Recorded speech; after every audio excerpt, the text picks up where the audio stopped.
Assalamualaikum warahmatullahi wabarakatuh. Bismillahirrahmanirrahim. Alhamdulillahi rabbil alamin. Asyhadu an la ilaha illallah wahdahu la syarikalah. Wa asyhadu anna nabiyyana Muhammadan abduhu wa rasuluh.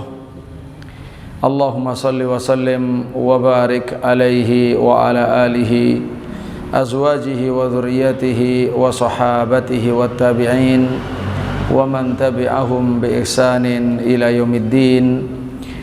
Amma ba'd. Ma'asyiral muslimin, para ibu rahimakunallah, juga seluruh yang mengikuti siaran kita baik yang live maupun yang siaran ulang, semuanya rahimakumullah. Alhamdulillah, mari bersyukur kepada Allah atas nikmat sehat walafiat, nikmat panjang umur, nikmat rezeki dan nikmat hidayah. Kita diberi oleh Allah hidayah Islam, iman, dan diberi cinta kepada ilmu, kepada majelis ilmu. Semoga kita termasuk dijadikan oleh Allah sebagai orang-orang yang ditinggikan derajatnya karena keimanan dan keilmuannya. Allahumma amin. Salawat dan salam semoga senantiasa dicurahkan oleh Allah untuk panutan kita, panutan seluruh umat manusia, Nabi penutup, pembawa Islam, rahmatan lil alamin, yang bersifat universal. Agama berlaku untuk seluruh umat manusia hingga hari kiamat nanti. Nah, juga para sahabat, para keluarga dan pengikutnya yang setia dengan sunnah hingga akhir zaman. Allahumma amin. Ibu-ibu rahimakumullah, kita mengaji tentang asbab ziyadatil iman, sebab-sebab bertambahnya iman. Itu judul besar ngaji kita, dan sudah kita pelajari, Masya Allah. Ada sebab kedua, ada sebab ketiga, ya, ada sebab 1, 2, 3. Nah, ini kita sekarang berada di sebab ketiga. Sebab untuk bisa menambah iman itu, sebab ketiga adalah ijtihad atau bersungguh-sungguh dalam beribadah. Kemarin sudah kita terangkan bersungguh-sungguh dalam ibadah. Nah, ternyata ibadah yang kita maksud itu bisa ibadah hati, bisa ibadah lesan, bisa ibadah anggota badan. Nah, kita masih melanjutkan yang kemarin. Terakhir adalah tentang hadis. Hadis ini penting untuk kita renungkan bersama. Hadis man ahabba lillah wa abghadha, itu terakhir, hadis terakhir, ya. Man ahabba lillah wa abghadha lillah wa a'ta lillah wa mana'a lillah faqad istakmalal iman. Siapa yang mencintai Allah, siapa yang mencintai karena Allah, siapa yang membenci karena Allah, siapa yang memberi karena Allah, siapa yang menolak untuk memberi karena Allah, maka orang itu telah berupaya menyempurnakan imannya. Jadi imannya bertambah hingga sempurna.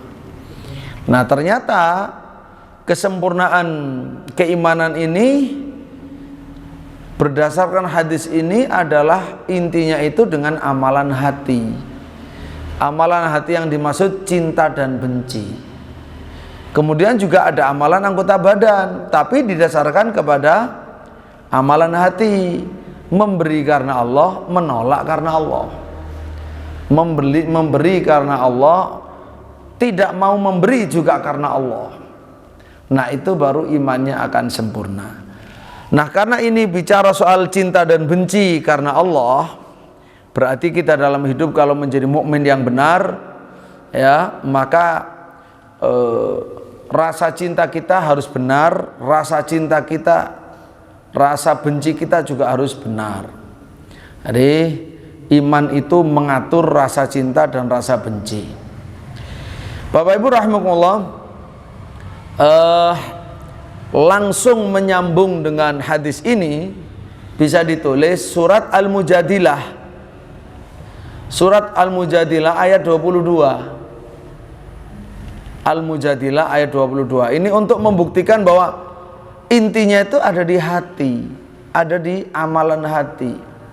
Makanya saat ditanya ayyul a'mali afdal, ya, ketika Nabi ditanya dalam salah satu hadis ayyul a'mali afdal, amal yang bagaimana yang paling utama, dijawab al-imanu billah tsummal jihad fisabilillah. Iman kepada Allah itulah amal yang paling utama. Jadi iman itu sendiri bagian dari amal. Iman itu bagian dari amal. Padahal iman itu kan intinya di hati. Nah, di dalam surat Al-Mujadilah ayat 22 itu, yang di sana difirmankan oleh Allah, la tajidu qauman yu'minuna billahi wal yaumil akhir yuwadduna man haddallaha wa rasulah. La tajidu, kamu tidak akan menemui Muhammad, tidak akan menjumpai Muhammad,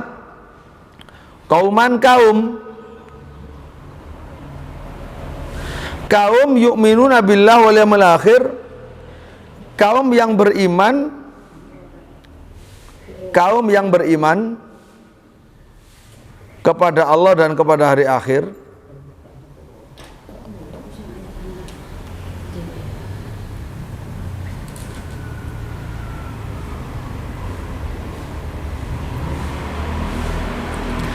tadi la tajidu qauman, Muhammad, kamu tidak menemukan kaum yu'minuna billahi wal yaumil akhir, kaum yang beriman kepada Allah dan hari akhir, yuwadduna man haddallaha wa rasulah, yang mencintai orang yang memusuhi Allah dan Rasulnya.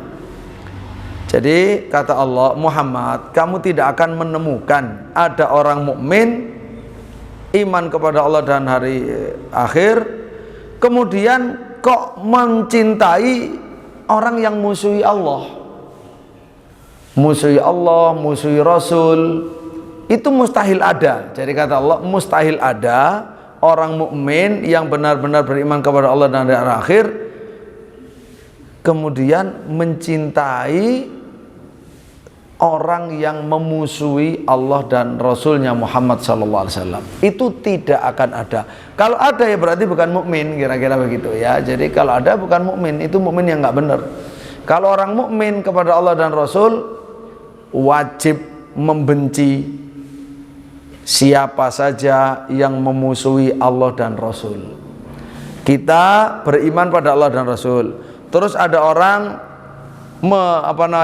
memusuhi Allah dan Rasul, maka kita wajib membenci mereka kalau kita benar-benar beriman. Kalau kita ternyata mencintai mereka, itu tidak benar. Itu tidak pernah kamu temui Muhammad orang mukmin yang model begitu. Berarti ya bukan mukmin, mungkin munafik, mungkin apa gitu ya. Ini penting, ibu-ibu sekalian. Selanjutnya ayat apa? Walau kana aba'ahum, meskipun yang memusuhi Allah dan Rasul itu bapak mereka sendiri, tidak mungkin ya orang mukmin itu mencintainya. Kalau perbuatan bapaknya itu memusuhi Allah Rasul, pasti anak itu juga membenci bapaknya. Mudah-mudahan bisa difahami. Terus kita lanjut. Au ikhwanahum, atau mungkin saudaranya, walaupun yang memusuhi Allah Rasul itu saudaranya sendiri, maka dia atau mereka yang beriman ini pasti memusuhi saudaranya, karena saudaranya memusuhi Allah dan Rasul. Antara kita mencintai Allah dan Rasul itu tidak bisa ketemu dengan orang yang memusuhi Allah dan Rasul. Itu tidak mungkin ketemu. Ya, itu Al-Mujadilah ayat 22. Kita lanjut, apa lagi? Ayat tadi loncat saya bacanya. Ada yang kelewat. Walau kanu abahum. Meskipun orang yang memusuhi Allah Rasul itu bapak mereka sendiri. Terus urutan berikutnya, au abna'ahum, atau anak mereka sendiri. Jadi kalau ada orang tua kita membenci atau memusuhi Allah dan Nabi Muhammad, kita harus bagaimana? Wajib membencinya. Ya, tidak boleh mencintainya. Terus kalau ada anak kita sendiri, au abna'ahum, atau anaknya sendiri, kok memusuhi Allah dan Rasul, kita wajib membencinya. Terus kalau saudara kita, au ikhwanahum, jadi walaupun itu bapak mereka sendiri, anak mereka sendiri, saudara mereka sendiri, atau asyiratahum, asyirah itu adalah keluarga besar, walaupun keluarga besar mereka sendiri, ya tetap tidak mungkin orang mukmin itu mencintai mereka yang perbuatannya memusuhi Allah dan Rasul. Perhatikan yang penting sekali di dalam ayat ini, ulaika kataba fi qulubihim al-iman. Ulaika kataba fi qulubihim al-iman. Mereka itulah orang mukmin yang seperti itulah yang sudah ditulis keimanan di dalam hati mereka. Nah, jadi iman yang sudah betul-betul ada di hati, ya, maka harus bisa menerapkan cinta dan benci karena Allah dengan benar, dengan tepat. Siapa saja yang memusuhi Allah dan Rasul wajib kita benci, walaupun ayah kita sendiri, anak kita sendiri, saudara kita sendiri, keluarga besar kita sendiri. Baik. Dan itu orang yang seperti itu, orang yang sudah ditulis oleh Allah hatinya mukmin. Ulaika kataba fi qulubihim al-iman wa ayyadahum biruhim min, dan bukan hanya ditulis iman, tapi Allah menolong, menopang, mendukung mereka dengan ruh dari Allah Subhanahu wa taala, didukung oleh Allah. Wa yudkhiluhum jannatin tajri min tahtihal anharu khalidina fiha. Ya enggak apa-apa, itu ayat bisa dirujuk sendiri, nggih, ayat Mujadilah ayat 22 ya. Dan mereka itu yang dimasukkan ke dalam surga, masukkan ke dalam surga, kekal di dalamnya, mengalir sungai-sungai dari bawahnya. Radhiyallahu anhum wa radu anhu, Allah ridha kepada mereka, mereka ridha kepada Allah.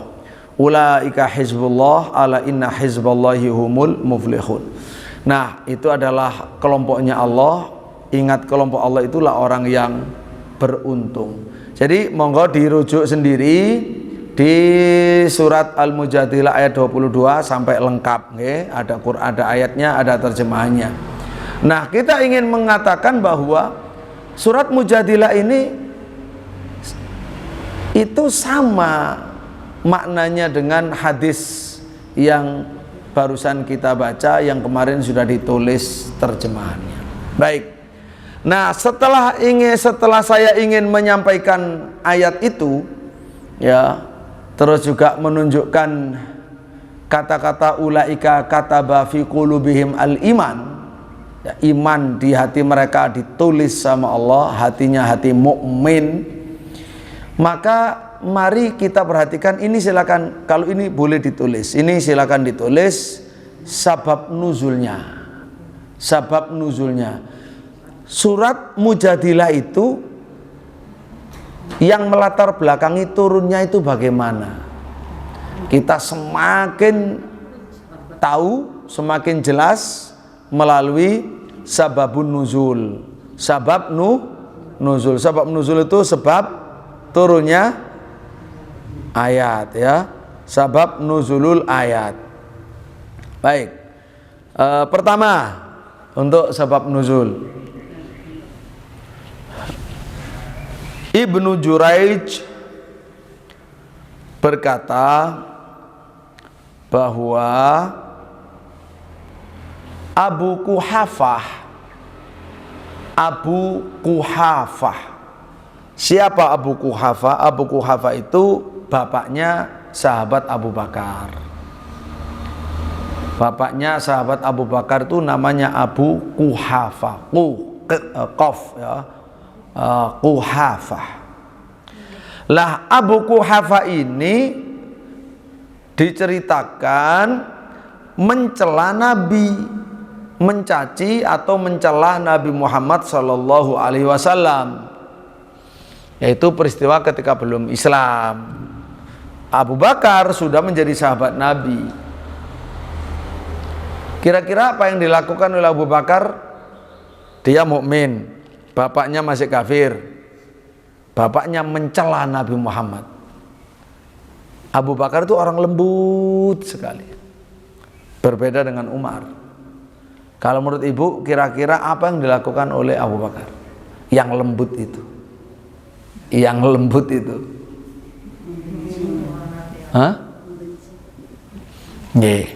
Membenci. Ternyata bukan sekedar membenci, langsung bapak itu dikaplok. Karena bapaknya berani menghina Rasulullah, langsung ditempeleng. Habis itu Abu Bakar, begitu kerasnya nempeleng sampai jatuh bapaknya, mungkin terpelanting jatuh. Setelah itu dilaporkan oleh sahabat Abu Bakar.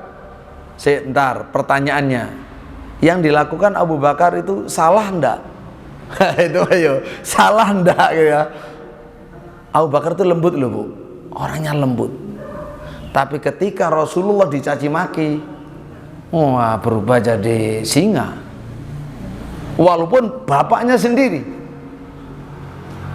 Akhirnya lapor kepada Rasul, ya Rasulullah, cerita. Sudah cerita, Nabi bertanya, awa fa'altahu? Betul, kamu melakukan itu. Iya Nabi, betul. Terkata Nabi, ya sudah, jangan diulang. Karena bapaknya sudah tua. Ya jangan diulangi ya. Begitu Nabi, jadi Nabi tidak menyalahkan, cuma mengarahkan saja. Artinya memang orang yang mencaci Nabi itu layak mendapatkan itu. Cuma karena satu dan lain hal, khususnya bapaknya ini kan tua. Akhirnya Nabi menyarankan, ya jangan diulang. Begitu mendengar Nabi mengatakan jangan diulang, Abu Bakar, apa yang dilakukan Abu Bakar? Abu Bakar berkomentar begini, wallah, demi Allah ya Rasul, ini saya bukan ngecap ini ya. Saya bukan gorowan ini. Laukana saifu qoriban minni laqataltuhu. Seandainya waktu kejadian itu ada pedang di samping saya, tak sabet sudah. Ya untung nggak ada pedang. Yang ada cuma tangan, ya plok. Lah berani-beraninya Rasulullah kok dicaci maki. Ya. Akhirnya setelah itu baru Allah menurunkan surat Al-Mujadilah ayat 22 itu, membenarkan Abu Bakar bahwa ketika dia membela Allah, membela Rasulnya, membenci orang yang memusuhi Allah dan Rasulnya, walaupun bapak sendiri, anak sendiri, ya, walaupun saudara sendiri, kerabat sendiri, itu yang dipuji oleh Allah sebagai itulah orang yang mukmin. Nah, Abu Bakar, peristiwa itu menjadi sebab yang melatar belakangi turunnya surat Al-Mujadilah ayat 22. Kira-kira untuk kasus Abu Bakar yang ini ya. Karena habis ini ada lagi kisah yang kedua, cerita kedua. Untuk kisah pertama sudah bisa ditangkap nggih? Alhamdulillah. Wo nong cerita kok lek cerita kan gak patek napa niku repot, gak angel nrimoe. Nah, yang kedua sekarang, cerita yang kedua. Diriwayatkan oleh Ibnu Mas'ud. Jadi yang cerita yang sekarang sahabat Ibnu Mas'ud.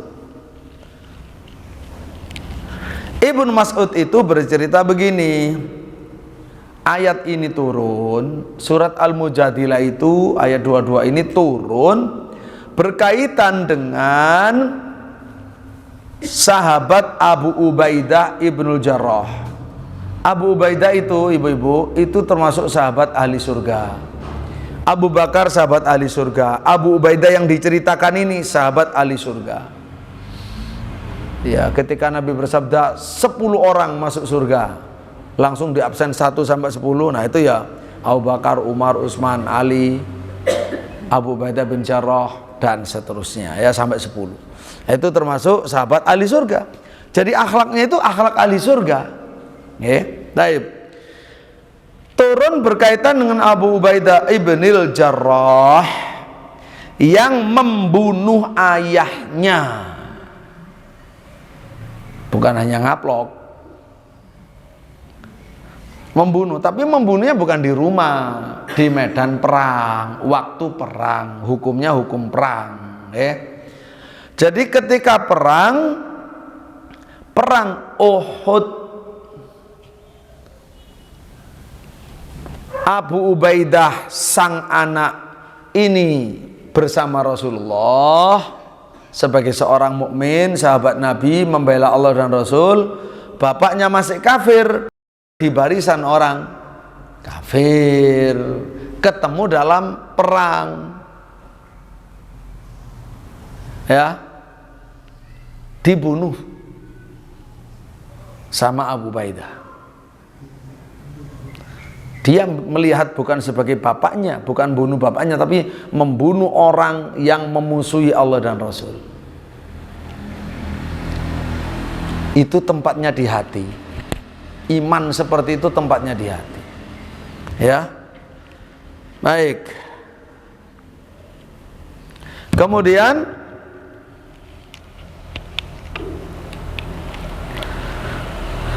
juga turun berkaitan dengan Abu Bakar. Ini lanjutan ya. Berkaitan dengan peristiwa Abu Bakar yang menantang anaknya untuk duel, untuk perang tanding, karena anaknya ada di barisan musuh kafir pada waktu perang Badar. Abu Bakar pada waktu perang Badar.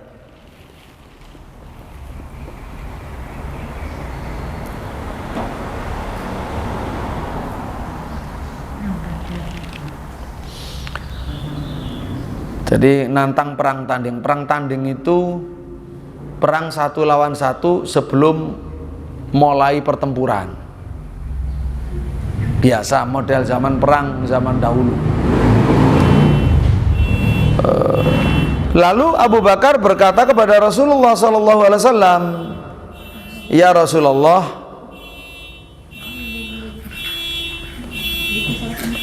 ya Rasulullah, ya biarkan saya ya berada di rombongan pertama untuk perang tanding itu."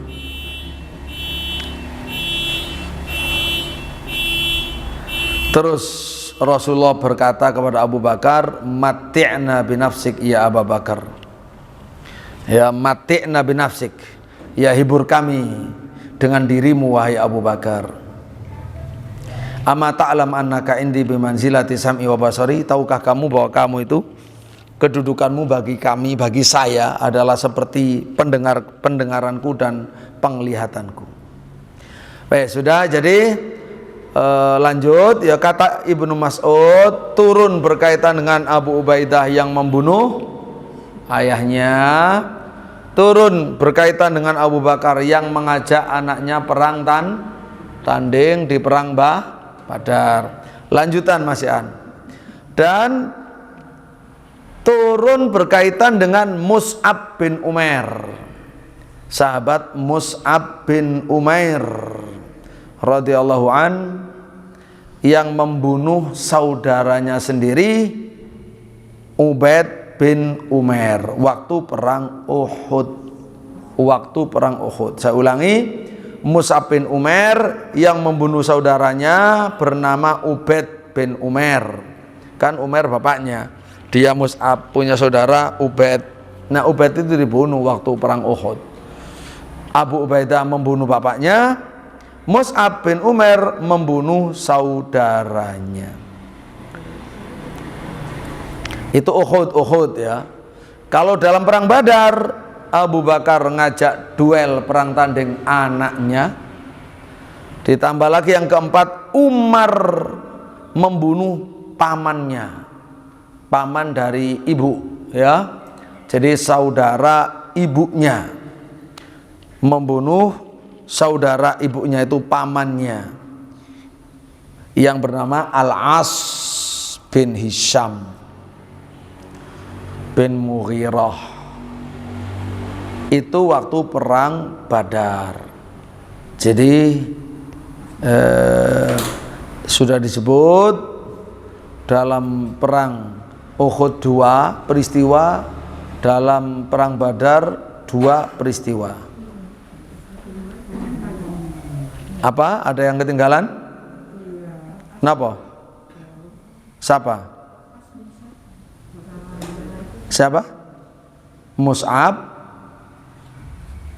Mus'ab bin Umair membunuh Ubaid bin Umair, saudaranya sendiri. Abu Ubaidah membunuh ayahnya dalam perang Uhud ya. Terus Mus'ab bin Umair membunuh saudaranya Ubaid dalam perang Uhud. Abu Bakar ngajak perang tanding anaknya dalam perang Badar. Umar membunuh pamannya, paman dari ibu, paman saudara ibunya, paman yaitu saudara ibunya, entah itu Pak D-nya, entah Pak L-nya, pokoknya saudara ibunya, yang bernama As bin Hisham. Al-As bin Hisham. Alif lam ain alif sad. Waktu perang Badar.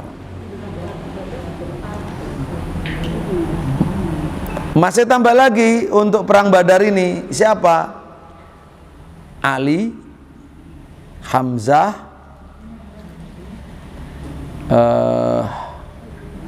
Ubaidah, ya, Ali, Hamzah dan Ubaidah, 3 sahabat. Nah, membunuh Utbah dan Syaibah. Membunuh Utbah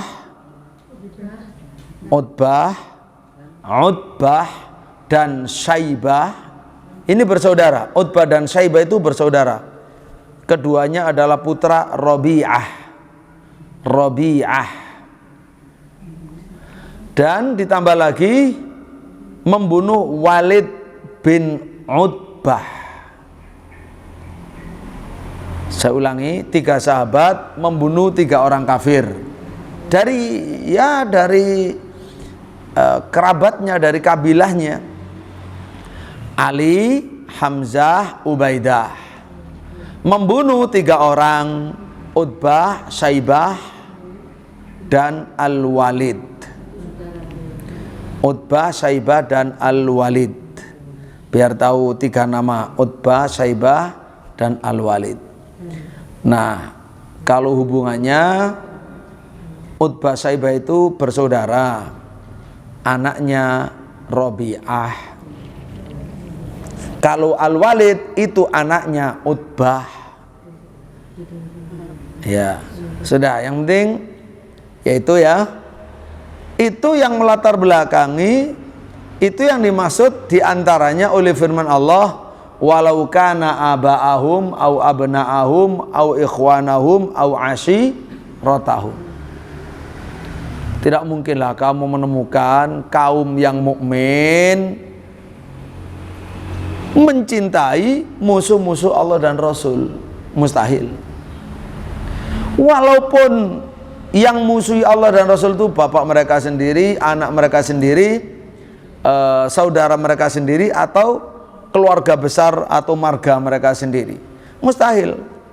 Ya, tetap orang mukmin akan membela Allah dan Rasul, ya, dan membenci orang-orang yang memusuhi Allah dan Rasul, tidak peduli siapapun. Nah, coba ibu-ibu sekalian rahimakumullah, berdasarkan ayat ini, Mujadilah ayat 22 yang ada di dalam Mujadilah ini, maka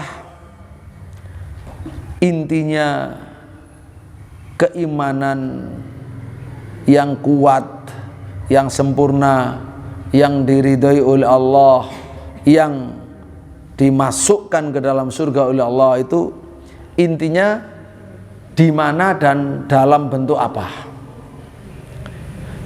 Intinya ada di dalam hati, bentuknya adalah cinta karena Allah, benci karena Allah. Itu amalan hati. Cinta karena Allah, benci karena Allah, itu amalan hati.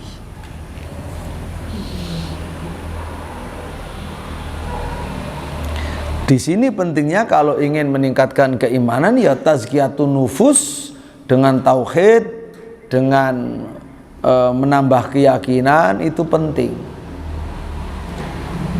Menambah keyakinan, menyempurnakan iman, itu penting. Taib.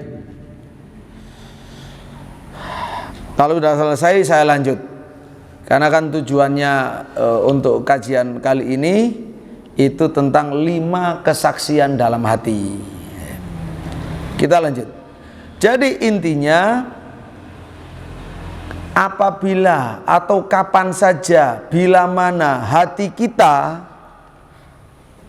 kita sudah beriman, kemudian melaksanakan amalan-amalan hati seperti jujur, ikhlas, cinta,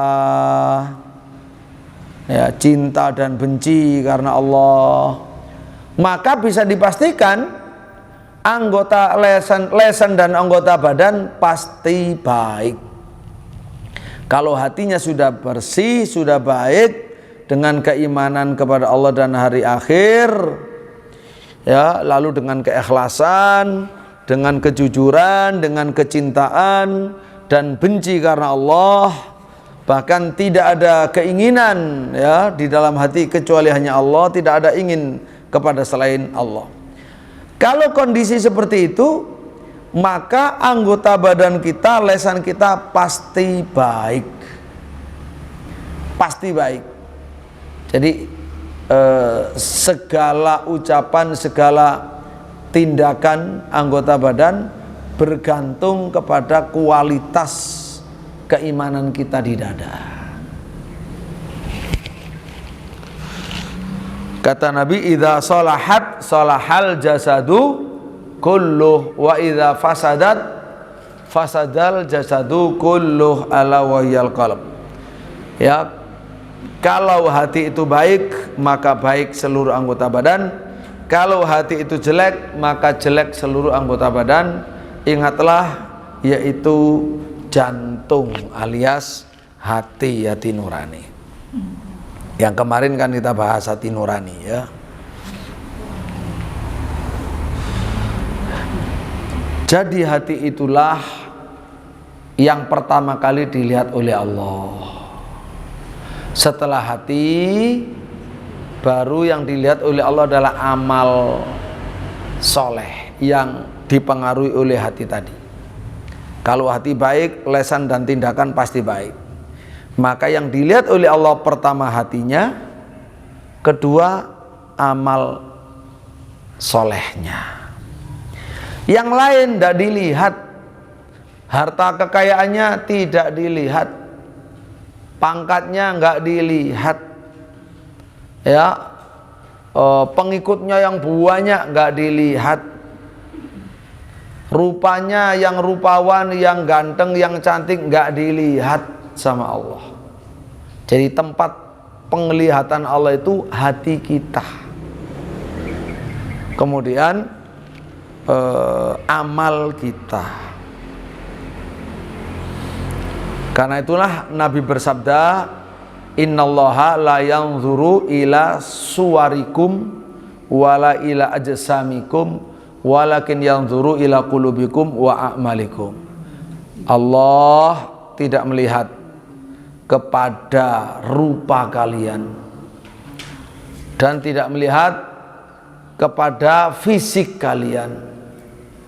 Fisiknya langsing apa ndak, kekar apa, gloyor-gloyor, ya pakaiannya bagus sama itu nggak dilihat sama Allah, kecuali sebatas yang berkaitan dengan amal soleh ya. Yang dilihat hatinya dulu, hatinya beriman apa tidak, ikhlas apa tidak, cinta dan benci karena Allah tidak, itu yang dilihat sama Allah.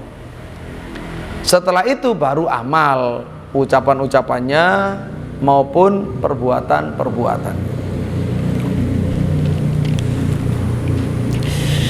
Nah,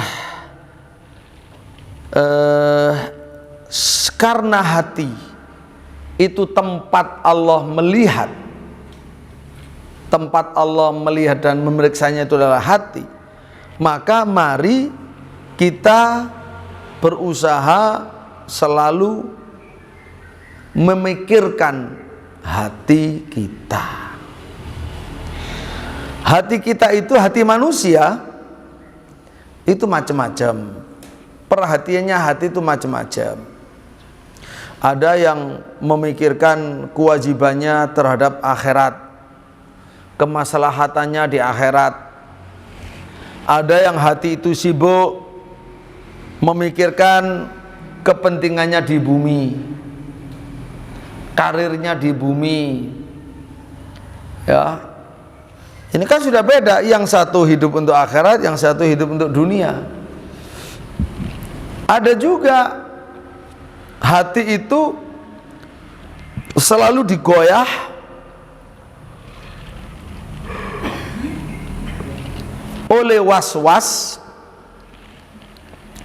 dan oleh impian-impian yang semu atau bahkan impian-impian yang rusak dan angan-angan yang tidak berguna.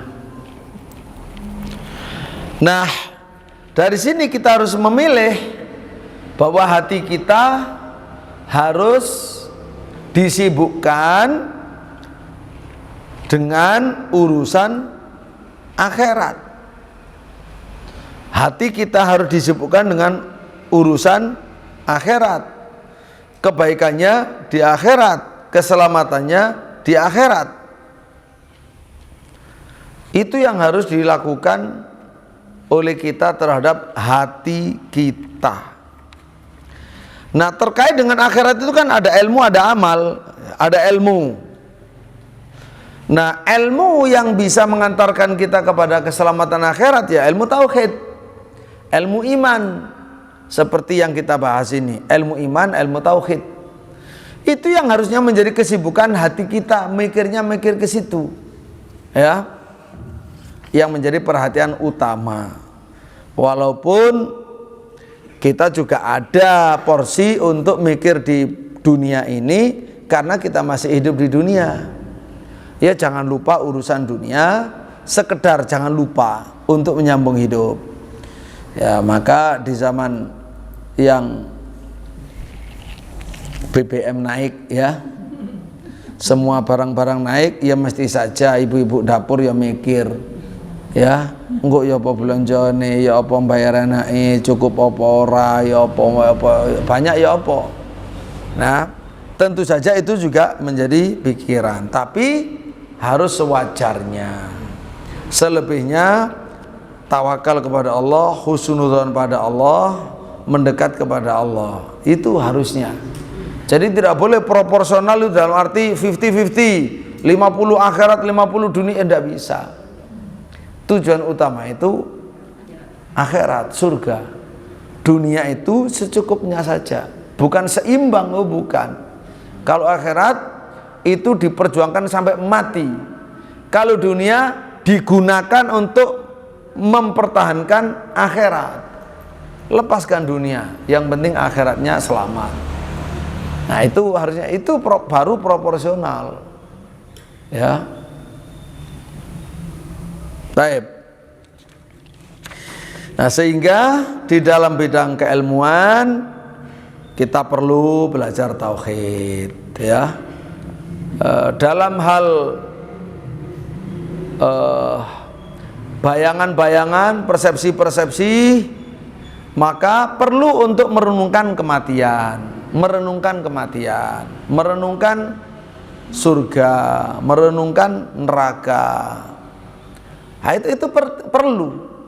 Ada ilmu itu diketahui, diyakini, lalu ada yang bersifat tasawur dan ta'ammul, ada yang bersifat persepsi dan renungan. Ya kita renungkan, yang layak direnungkan, diangen-angen direnungkan soal kematian. Karena setiap orang akan mati. Kita mengingat mati, bukan hanya mengingat mati, bukan hanya sekali. Dan itu diperintah oleh Nabi SAW. Nabi bersabda, aksiru dzikra hadimi al-ladzat. Perbanyaklah oleh kalian mengingat-ingat pemutus kelezatan dunia. Apa pemutus kelezatan dunia? Ai al-maut, yaitu kematian. Kematian itulah yang memotong, ya, kehidupan dunia seseorang. Itu disuruh mengingat. Lah, untuk mengingatnya bisa berupa banyak amal soleh. Untuk mengingatnya kita ziarah kubur. Untuk mengingatnya kita menjenguk orang sakit, membandingkan jenazah, menyolati orang yang sudah meninggal. Itu semuanya akan mengingatkan kita kepada kematian. Oleh karena itulah kalau kita takziah jangan ikut-ikutan orang yang tidak mengerti. Yang tidak mengerti, waktu takziah itu adalah termasuk tempat yang tepat bagi mereka untuk guyon. Guyonnya kakak ngalor ngidul kayak gak iling mati, katanya. Nah, itu jangan gabung dengan begitu. Silakan minggir, merenung sendiri, istighfar sendiri, ya, bertaubat sendiri, mendoakan orang yang mati yang sedang diurus itu sendiri, nggak apa-apa. Itu yang benar. Daripada ikut ngerombol ngomong ngalor ngidul, bukan hanya tak berguna, malah berdosa. Ya, jadi soal hati ini penting untuk diperhatikan. Begitu pula tentang hati ini, kesibukannya harusnya memikirkan tentang amalan-amalan hati dan penyakitnya. Apa saja penyakitnya yang harus dijauhi. Nah, itu harus jadi perhatian, jadi otaknya berpikir tentang itu. Apa yang bermanfaat, apa yang tidak bermanfaat. Itu yang dipikirkan. Nah, untuk keperluan itu mari kita ikuti penjelasan 5 kesaksian di dalam hati yang sangat besar bantuan dan perannya untuk menguatkan hubungan dengan Allah, untuk meningkatkan dan menyempurnakan keimanan. Jadi ada 5 kesaksian di dalam hati dalam rangka meningkatkan iman, meningkatkan hubungan, kedekatan hubungan dengan Allah Subhanahu wa ta'ala. Karena amal soleh itu bergantung kepada kesaksian-kesaksian ini. Ya, maksudnya hati kita itu harus bisa melihat kebenaran, menyaksikan kebenaran secara yakin dan mantap. Ya, hati kita harus bersaksi. Kalau hati kita bersaksi, nah, maka hati kita hidup. Hati yang hidup terus berkembang dan dia akan terhindarkan dari penyakit-penyakit hati. Apa itu 5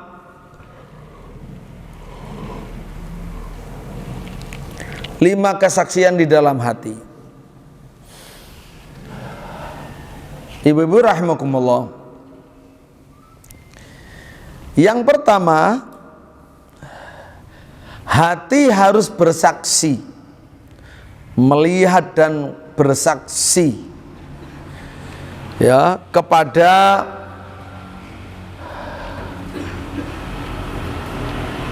hinanya dunia.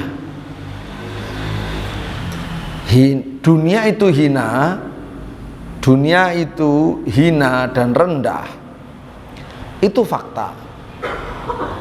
Tapi yang bisa menyaksikan hanya mata hati,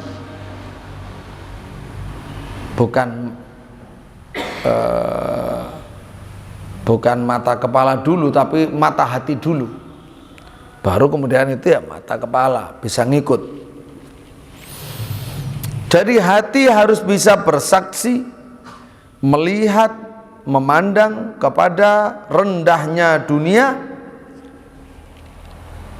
sedikitnya kesetiaan dunia, banyaknya ya kerasnya dunia, dan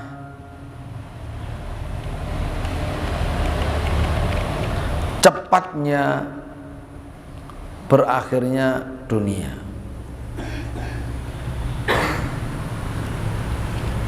Apalagi zaman sekarang, Ibu, dunia ini berkembang cepat sekali, berubah cepat sekali. Ya, seolah-olah yang tidak berubah itu akan digilas, dilindas begitu. Nah, di antara contoh kita zaman pandemi itu kan sudah berapa perusahaan tumbang. Dulu besar terus tumbang. Nah, di antara yang tumbang itu tidak bisa bertahan itu kan ada contoh. Ini kan era digital, serba internet. Yang tumbang itu dulu sebelum ada WA segala, yang sempat favorit nomor 1 dulu itu apa namanya? Ada pertama ponsel dulu ya, HP dulu, HP merek Nokia. Terus Nokia mati kan? Ya, itu contoh aja. Dunia cepat. Kemudian habis itu ada lagi selain Nokia, BlackBerry. Mungkin ibu-ibu dulu ada yang pakai ya. Sekarang nggak lagi kan? Nah, sudah. Itu bukti nyata, sampean saksi. Ada lagi ya semacam apa ya? Jadi mesin pencarian di internet itu Yahoo. Yahoo juga sudah almarhum. Nih, itu kan raksasa semua, raksasa dulu 3 itu. Apa yang lain banyak. Dunia ini cepat ya, cepat berubah luar biasa. Berubahnya dari baik menuju jelek, menuju jahat, ya tambah luar biasa. Kenakalan anak bagaimana dulu, murid kepada guru dengan sekarang bagaimana? Wis amane guru ngerti dewe. Dulu ya, kalau kita masih kecil ya guru bawa rotan kan ya, biasa rotan garisan. Coba saiki wes masuk penjara ya, di penjara murite lan. Berubah, dunia berubah, Bu. Itu dunia. Nggak ada yang setia dunia itu. Ya. Dunia berubah terus. Makanya kalau orang ngejar dunia ya hina, sampai dia mati, babras kabeh jelungup, ya. Ya enggak dapat apa-apa. Nah, kita harus bisa memandang, hati kita harus mengenali dunia ini hina. Dunia ini hina, rendah. Cepat sekali rusak. Kalau hati sudah bisa bersaksi demikian, menjadi sebuah kesadaran, keyakinan, kesaksian, kesadaran. Seperti kalau kita melihat begitu dengan mata hati, seperti kalau kita melihat bangkai dengan mata kepala. Kan Nabi juga pernah menggambarkan, jalan-jalan ada anak kambing sudah bangkai. Dia bilang, siapa yang mau membeli anak kambing bangkai ini, sudah cacat bangkai ini, yang mau membeli dengan sekian harga? Nggak ada yang mau, Rasul, jangankan mati, hidup aja nggak mau. Itulah dunia. Dunia itu lebih rendah dari ini. Jadi kesaksian pandangan mata terhadap hinanya dunia ini juga digambarkan oleh Nabi dengan sesuatu yang rendah, yang hina, yang buruk, bisa dilihat oleh mata. Dilihat oleh mata, disaksikan oleh mata. Kalau kita sudah bersaksi bahwa dunia itu rendah, hina seperti itu, tentu kita tidak akan terlena dengan dunia. Kita akan cepat-cepat berjalan menuju akhirat, tinggalkan dunia ini.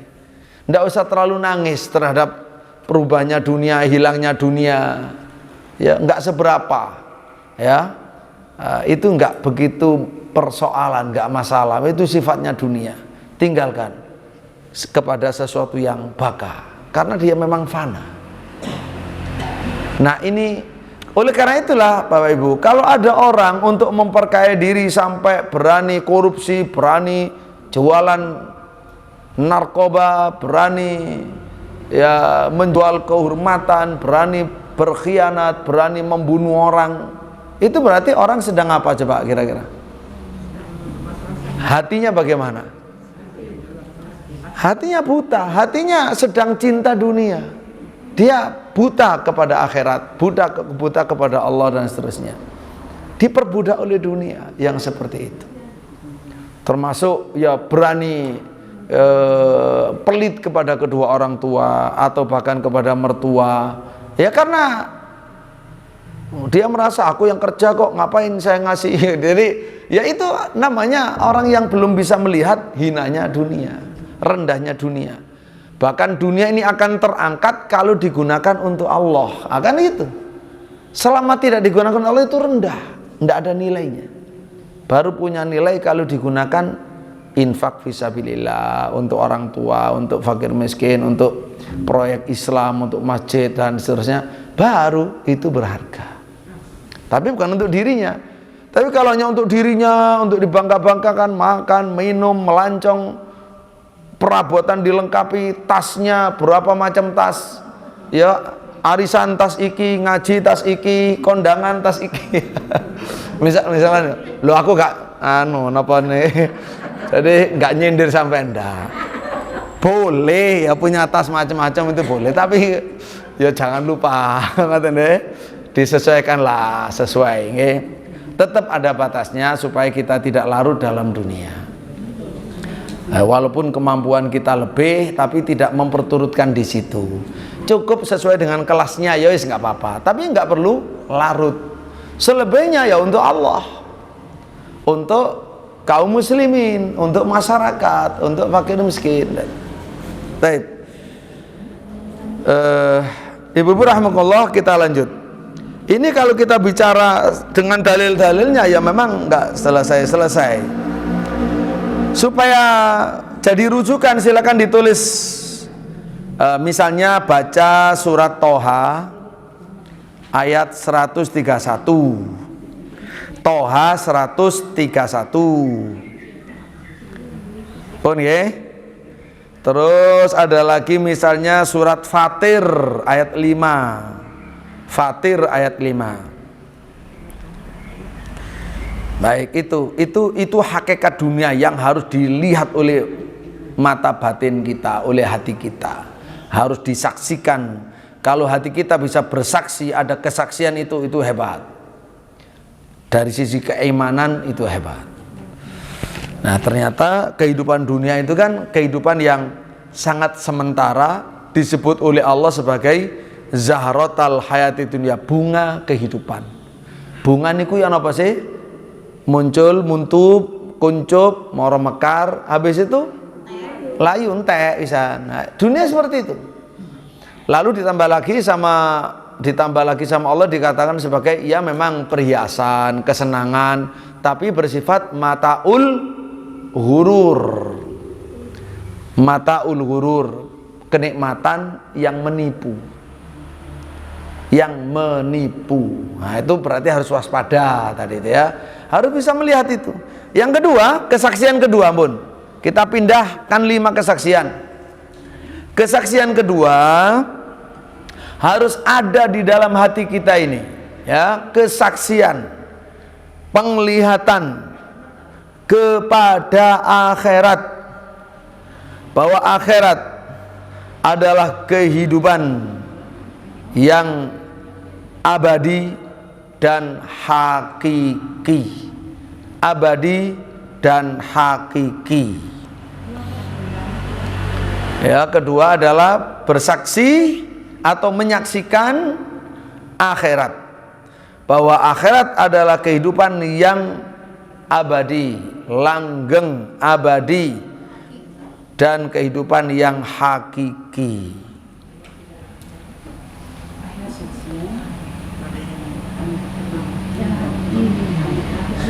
Kehidupan abadi yang hakiki, kekal di dalamnya, tidak ada mati setelahnya, tidak akan pindah ke tempat lain. Nah, itu namanya darul qoror, tempat menetap. Darul qoror, tempat menetap. Nah,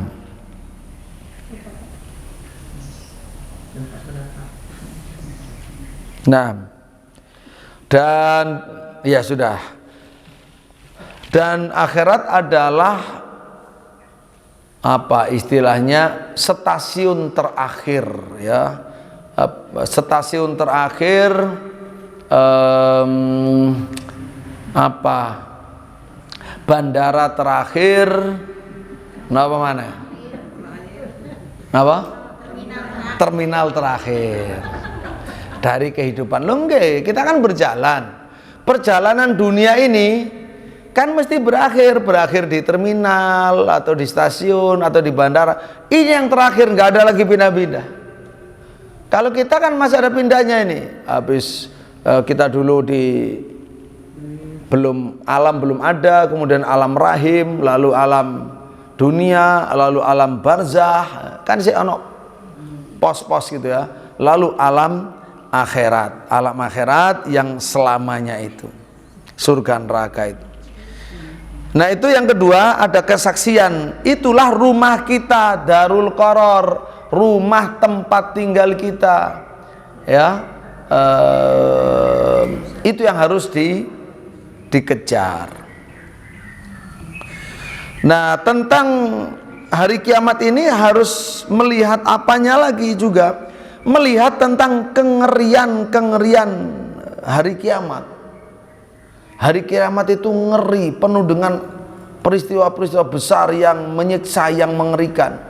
Bagaimana terjadinya kiamat, bagaimana saat ditiup sangkakala, terus menjadi mati semua dan hancur semua, sampai digambarkan di hari itu ketika sudah ditiupkan sangkakala, maka kamu bisa lihat di hari itu semua ibu yang sedang menyusui melemparkan anaknya tanpa sadar. Semua yang hamil menggugurkan kehamilannya, janinnya tanpa sadar. Yang tidak hamil, tidak menyusui, termasuk kaum laki-laki, semuanya sempoyongan kayak mabuk, padahal tidak mabuk. Habis itu mati, gunung hancur, semua hancur. Kemudian setelah itu dibangkitkan, ya. Setelah itu dibangkitkan.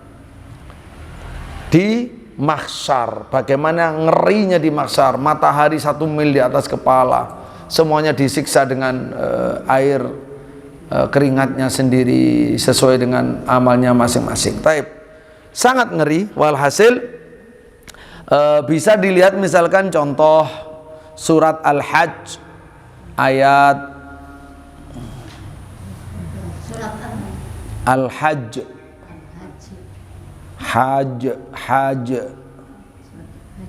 nggih, surat haji. Al-Hajj, Hajj.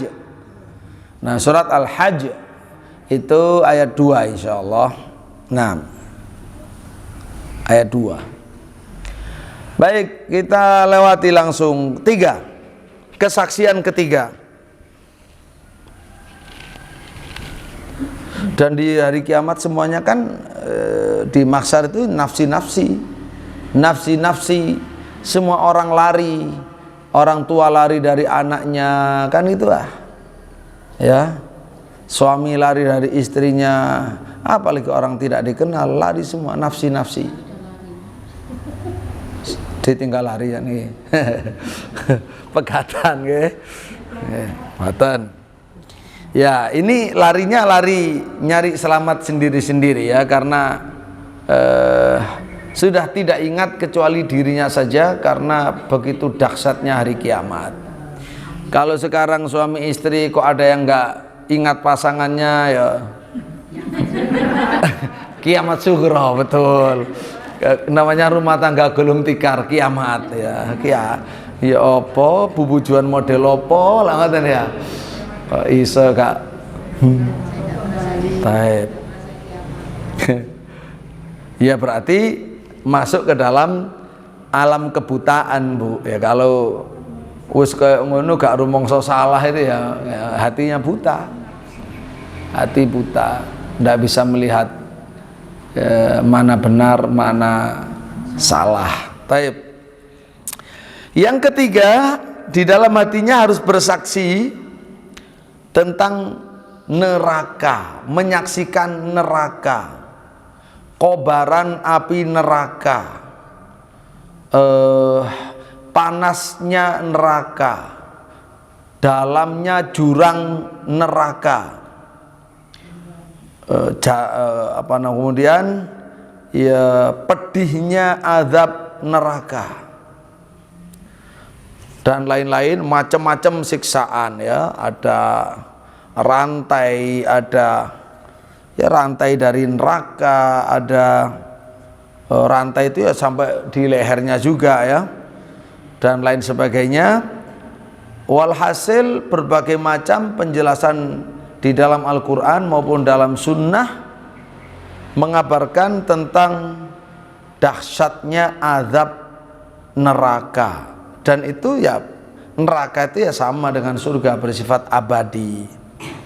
Itu kalau kita menyaksikan, hati kita bisa bersaksi ya, selama selama hati kita bisa melihat seperti itu, maka selama itu pula kita akan baik. Namanya kan kita takut neraka ya, takut neraka. Diperintah oleh Allah misalkan di dalam surat Ali Imran ayat 131, wattaqun naro, takutlah kamu pada neraka. Nah, kenapa ya? Karena kan banyak sifatnya yang bersifat ngeri ya. Wattaqun naro allati uiddat lil kafirin. Ali Imran 131, takutlah kamu kepada neraka. Ali Imran 131. Kemudian juga surat At-Tahrim ayat 6. Qu anfusakum wa ahlikum naro waquduhan nasu wal hijarah, dan seterusnya. Jagalah dirimu dan keluargamu dari api neraka yang bahan bakarnya adalah manusia dan bebatuan. Dijaga malaikat yang keras ya, yang keras, yang tegas, tidak pernah menyalahi perintah Allah, selalu melaksanakan perintah Allah. Baik, Ayat 6, Tahrim ayat 6.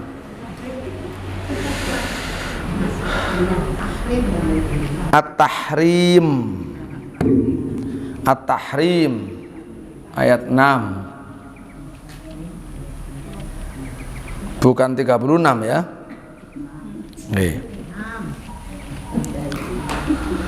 Nah, Bapak Ibu rahimakumullah. Jadi pengaruhnya kepada lesan dan anggota badan itu sangat besar. Kalau hati bisa menyaksikan seperti itu, maka lesannya akan baik, anggotanya akan baik. Kepada siapapun, kepada Allah, pada Rasul, kepada dirinya, kepada istrinya, keluarganya, masyarakat, rakyatnya, apalagi kalau dia pemimpin. Makanya kalau ada pemimpin yang jahat, yang kejam, yang lupa kepada rakyat, itu ya memang dia sedang tidak beriman, imannya sedang tidak hadir. Kalau dia orang beragama, ya, atau memang tidak iman dengan akhirat, sehingga yang ada cuma hanya dunia, dunia dan dunia, tidak takut dosa dan seterusnya. Inilah penting iman itu bagi bangsa ini, bagi manusia, bagi bangsa Indonesia, yang judul yang Pancasila pertama saja ketuhanan yang Maha Esa. Jadi tidak bisa memegang amanah Pancasila kecuali orang-orang yang agamanya kuat, keimanan kepada Allah kuat, itu baru bisa megang amanah itu. Makanya kenapa komunis menjadi musuh laten, bahaya laten, karena dia tidak bertuhan. Gimana akan menjaga ketuhanan yang Maha Esa, ya? Baik, jadi negeri ini hanya sangat memerlukan orang yang beragama, baik, kuat, mendalam, itu yang akan bisa mengemban amanah. Baik. Itu juga dunia ya, salah satu akibatnya, salah satu pengaruh kalau iman itu kuat.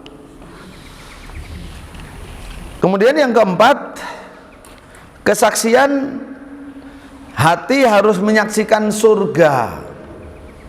Hati harus menyaksikan surga. Menyaksikan kenikmatan-kenikmatan yang dijanjikan di dalam surga. Begitu tingginya nilai kenikmatan, sampai di dunia ini tidak ada padanannya, kecuali hanya nama saja yang sama. Hanya nama yang sama. Ya, di sini ada apel, sana ada apel, sini ada jeruk, sana ada jeruk, ya, di sini ada buah-buahan, sana buah-buahan, di sini ada istri, ada keluarga, di sana ada istri, ya, ada keluarga, di sini ada pasar, sana ada pasar, ya, dan lain sebagainya. Tapi itu tidak sama. Di sini ada khomer, sana ada khomer, sini ada madu, sana ada madu, gitu. Sini ada sungai, sana ada sungai, sini istana, di sana istana, sini kebun, sana kebun. Hanya nama yang sama. Tapi Nabi mengingatkan, mala ainun ra'at wala udhunun sami'at wala khatara ala qalbi bashar, yaitu surga yang isinya belum pernah dilihat oleh manusia di bumi, belum pernah didengar oleh telinga manusia di bumi, bahkan belum pernah terlintas dalam benak manusia di bumi. Itu surga. Itu hakiki, bukan khayalan, hakiki. Ya. Kehidupan yang nyata, yang hakiki, sesuai dengan hukum akhirat. Sudah berubah, bukan hukum bumi lagi, hukum akhirat. Itu harus kita saksikan. Ya, harus kita saksikan dengan hati kita. Di sana ada nikmat yang sempurna, yang lengkap, yang abadi, yang lezat, makanan, minuman, pakaian, rupa-rupa, bunyi-bunyian, ya, kegembiraan, semuanya serba surga. Tidak ada yang serupa dengan dunia kecuali sekedar nama.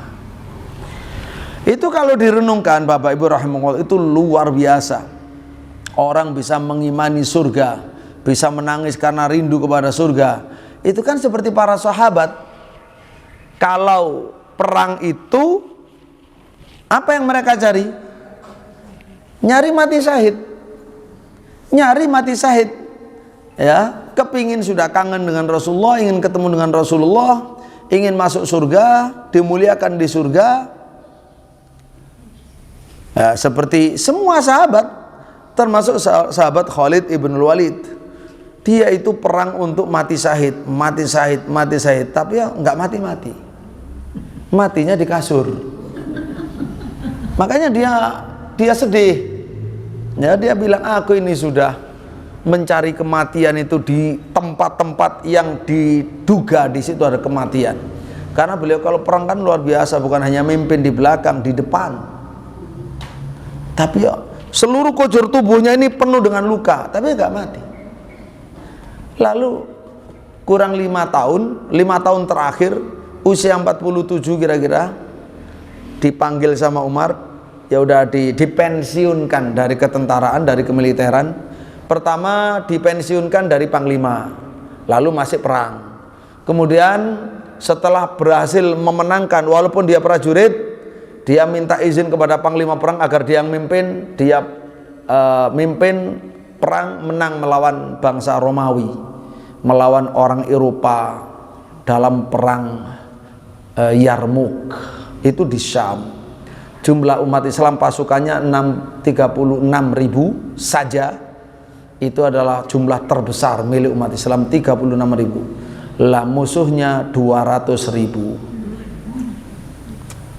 100.000 dari Eropa, 100.000 dari Arab Nasrani yang menjadi anti Eropa. Itu zaman itu.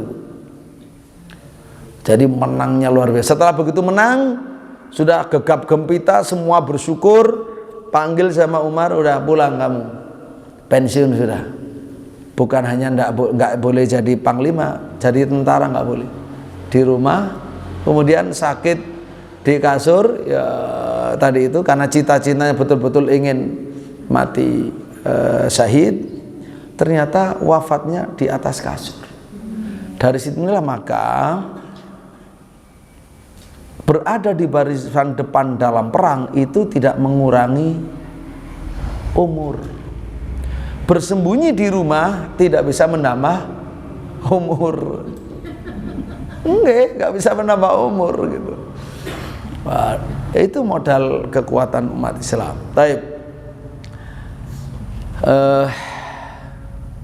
Adalah banyak kisah pengantin baru ya. Pengantin baru kait akad nikah, kait karepe kate turu. Ada suara apa namanya? Suara nafir, suara untuk perintah untuk berperang. Akhirnya minta izin istrinya berangkat pergi, sampai tidak kembali lagi, sudah wafat. Ya, jadi sahabat Masya Allah, habis diberitakan dia mikir tentang surga, dia bawa butiran kurma, dia sedang makan kurma supaya kuat perangnya. Dalam perang dia berpikirlah, kalau saya menghabiskan kurma yang ada di saku ini, di tas, di saku, berarti lama dunia itu. Lah kapan saya ke surga? Dibuangi semuanya baru dia perang masuk, wafat masuk surga. Itu jadi hati melihat surga itu pengaruhnya luar biasa. Semakin banyak mengingat semakin baik, ya, untuk menyemangati amal soleh. Kalau semakin mengingat neraka baik, semakin menjauh dari maksiat. Mengingat neraka menjauh dari maksiat, mengingat surga mendorong untuk berbuat taat. Baik. Jadi kalau anak-anak kita misalkan kok terasa males sekali, sholatnya males, ngajinya males, silaturahim males, semuanya males, sama ajak ngaji dinasehati, ajak ziarah kubur dinasehati, ajak jenguk orang sakit, yang sakit betul-betul sakit jenguk betulan, atau kalau bisa ngerawat atau ikut memandikan jenazah. Cak eling mati, lah eling mati hati ini lemes, Beda. Sampean sering datang ke walimah dengan sering ziarah kubur atau ngelayat jenazah, beda nama boten? Beda, perasaan beda. Emang walimah itu ya seneng-seneng. Bukan ke walimah itu ingat mati, enggak. Ya kalau walimah ya seneng-seneng. Tapi kalau kita ke kuburan ya mesti ingat mati. Seneng-seneng salah malah. Nah, itulah harus ngerti bagaimana cara melunakkan hati. Baik. Niku keempat ya, bisa dilihat misalkan surat Ali Imran 133, terus apa malih Al-Hadid ayat 21 dan lain sebagainya. Bon, terakhir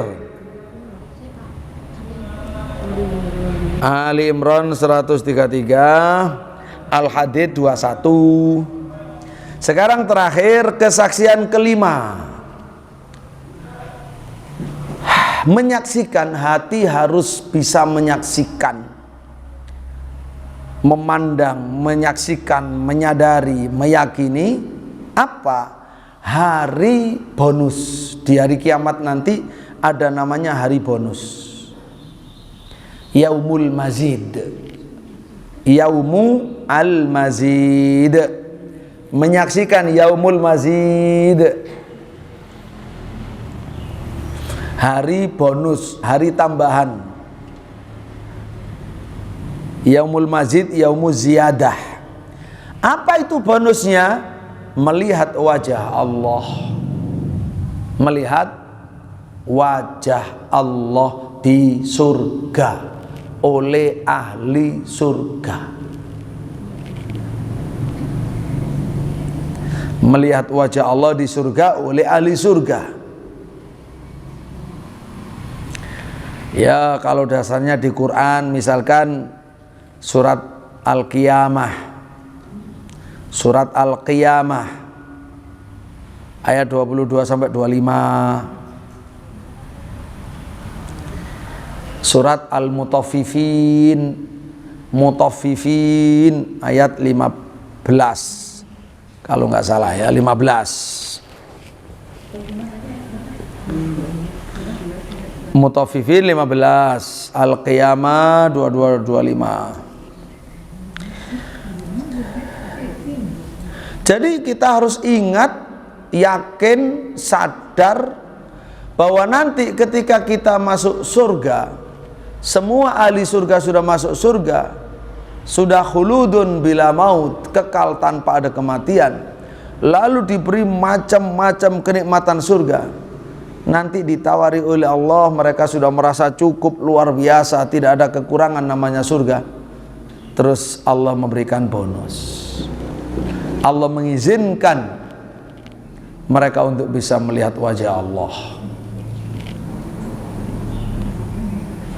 Dan itu adalah kenikmatan terbesar di surga. Kenikmatan terbesar di surga. Dan kita pun bisa mendengarkan firman Allah tanpa perantara.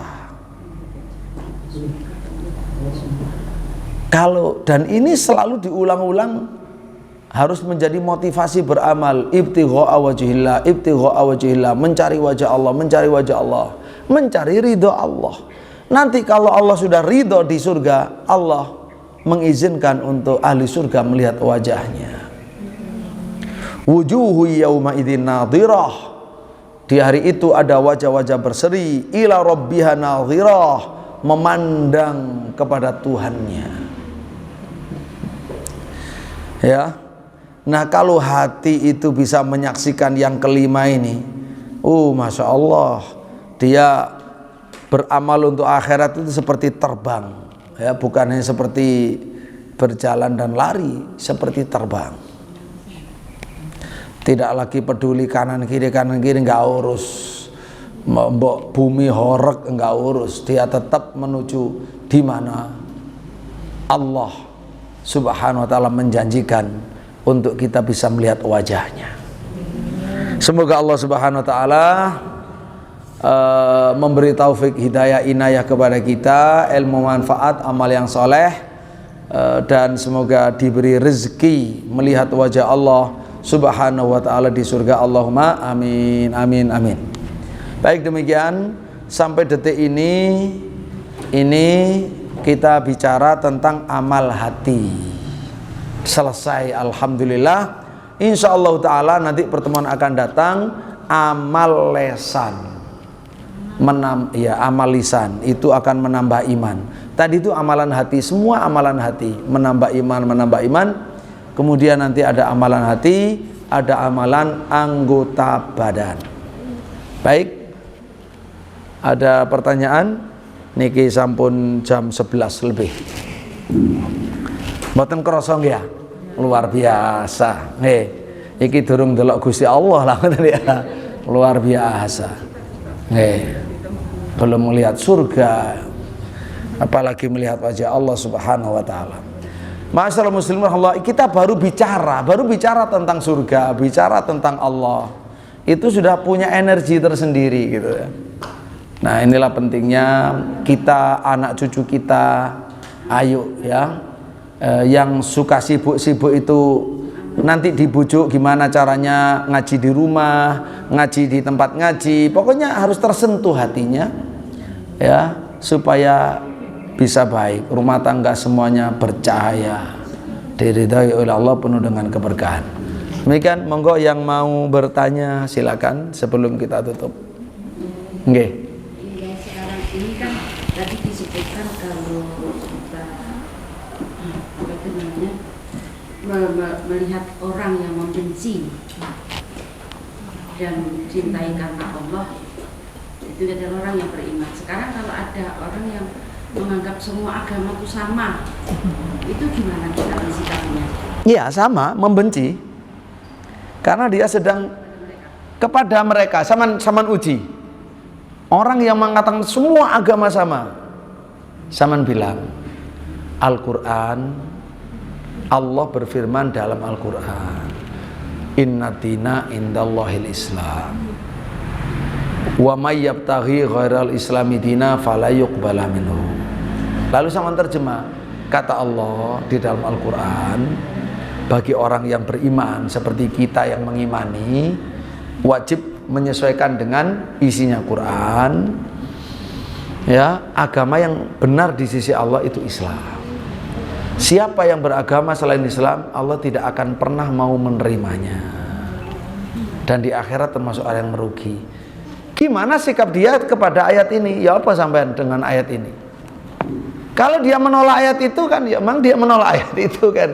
Kalau dia bodoh, oh ada ayatnya, kalau gitu saya tobat, alhamdulillah. Tapi kalau enggak, yang enggak benar, yang salah itu Quran, yang benar saya ya gimana sama enggak membenci?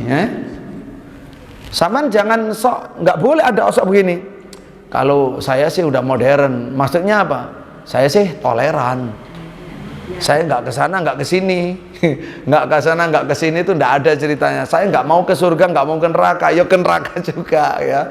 Nggak ada tempat ketiga ya. Iman itu keberpihakan. Beriman pada Allah berarti berpihak pada Allah, beriman pada Nabi ya berpihak pada, begitu. Beriman dengan Islam berpihak pada Islam gitu. Ya nggak bisa, itu semuanya namanya tipu daya setan. Dia dalam kondisi jahil tapi mengaku modern. Modern apa? Ini jahil, udah jahiliyah kayak begitu. Ada orang yang nggak mau. Yang kafir kan macam-macam. Itu namanya kafir i'rad, kafir mengu, kafir nggak gelem bersikap ya. Mendustakan tidak ya, mendustakan tidak, memusuhi juga tidak, membenarkan juga tidak. Aku gak melok-melok loh ya. Aku gak melok-melok ngoten nggih. Kafir gak melok-melok iku jenenge kafir i'rad, kafir yang berpaling. Wes aku gak ngurusin ngono, ngurusin penting ngurusin dunia pekerjaan loh kan. Itu jenenge ya tadi itu kafir juga. Kafir i'rad. Mengkondisikan abu-abu gitu ya. Oh nggih. Ono kafir ireng, ono kafir abu-abu ngoten nggih. Nah, ngoten lho, ono kafir sing abang dan seterusnya. Jadi ada kafir itu macam-macam.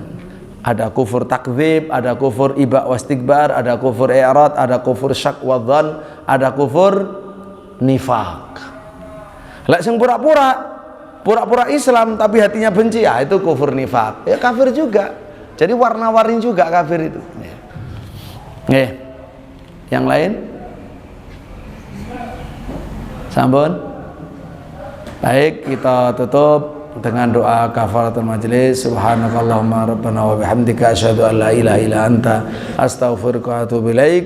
Wa sallallahu ala nabiyina Muhammad alhamdulillahirabbil alamin. Assalamualaikum warahmatullahi wabarakatuh.